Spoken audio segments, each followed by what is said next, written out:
இலையெல்லாம் உதிர்ந்துடும், இலையெல்லாம் உதிர்ந்து விடும். ஆனால் வசந்த காலத்துல எப்படி இருக்கும்? அப்படியே கண்ணுக்கு குளிர்ச்சியாக பச்சை பசேன் என்று அந்த கலர் கூட எந்த பக்கம் இருந்து வரும்னு தெரியாது.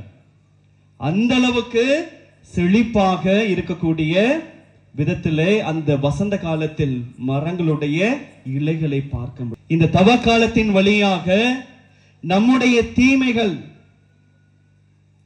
நாம் பெற்றிருக்கக்கூடிய ஆணவம்,